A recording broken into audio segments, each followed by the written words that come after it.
Emily Somple. I'm a local food and beverage enthusiast. I am about to embark on a very exciting journey discovering the world of fermentation. We're going to be talking to some amazing people who are doing some incredible stuff with food alchemy. I have no idea what I'm doing and no clue what I'm getting myself into. I just cannot wait to get started. Join me on my journey so we can discover together what it means to be spoiled in Sonoma. Hi, welcome back to my Spoiled to Perfection kitchen. We are going to be doing some very hippy-dippy stuff today. We are going to bottle some kombucha, make a new batch, and I think we're going to fry up some tempeh too. So the process for making kombucha is actually quite easy. I was really nervous to get started because I thought it was going to be really complicated, but it turns out it's pretty simple.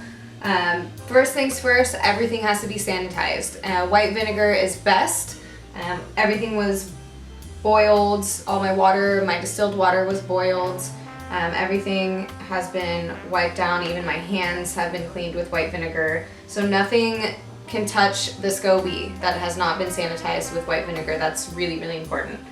So I haven't even touched this yet and I haven't looked at it, so I'm gonna take the top off.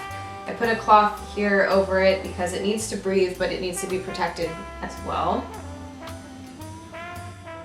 This thing is pretty slimy. I'm going to attempt to get it out of the kombucha.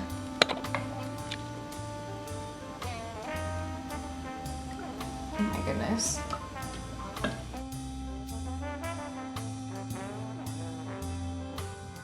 Okay.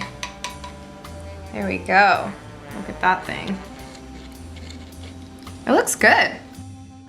So I'm gonna flavor some of these with some blueberries. I'm gonna do a few just regular black tea flavor, but I want to try out the fruit style too.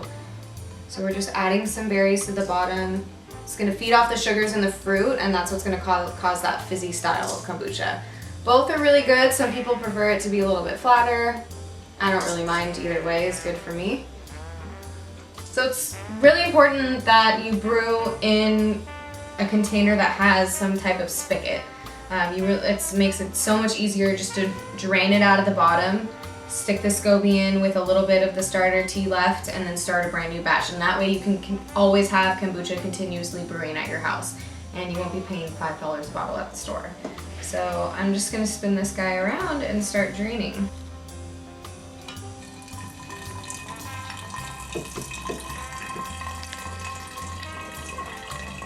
This could take a while. And I wanted to thank Crystal at Beer Belly Fermentation Supply for being my kombucha sensei through this whole process. And when I thanked her for it, she explained to me that making kombucha and being a part of the fermentation industry is all about paying it forward, and it's all about community. And Jennifer Harris was her kombucha sensei, so she has become mine, and now I am going to pass my knowledge along to someone else. And this, I'm just gonna sit on the counter for a day and see what happens. Okay, so now that we have drained all the kombucha out, we're gonna start our next brew. I use some organic jasmine green tea for this next batch. It's been cooling overnight. Start with about 4 cups of boiling water and add the tea bags. I did 4 tea bags.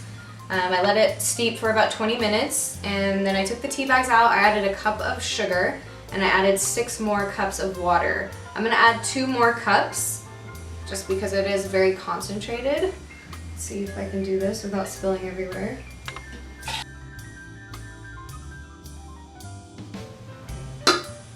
Right. Well, I almost didn't spill. 2 more cups of water.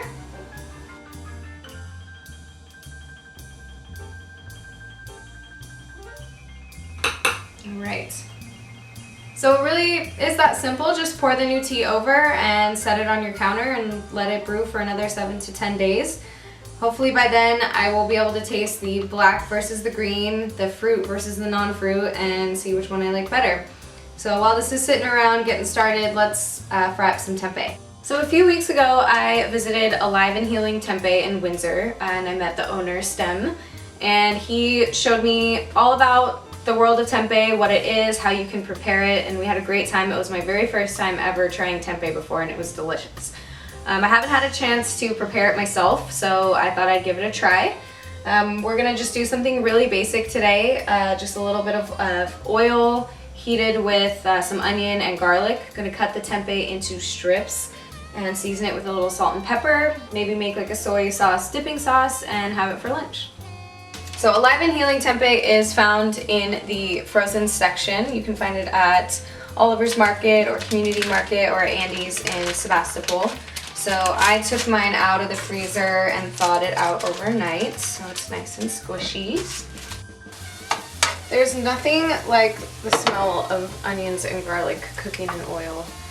As soon as that smell releases, that tells me I'm gonna put the tempeh in.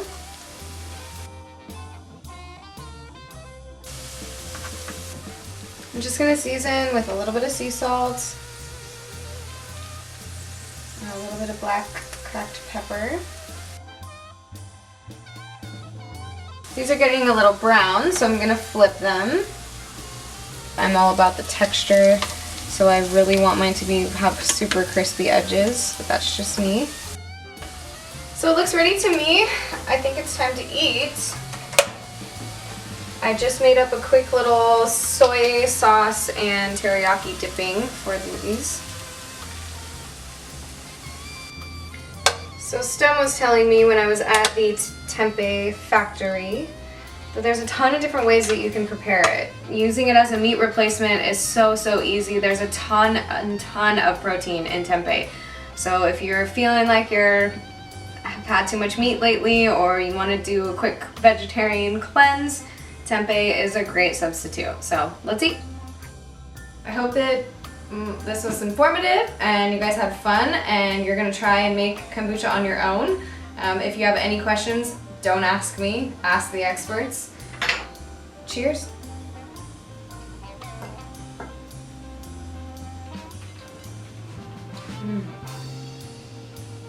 So good.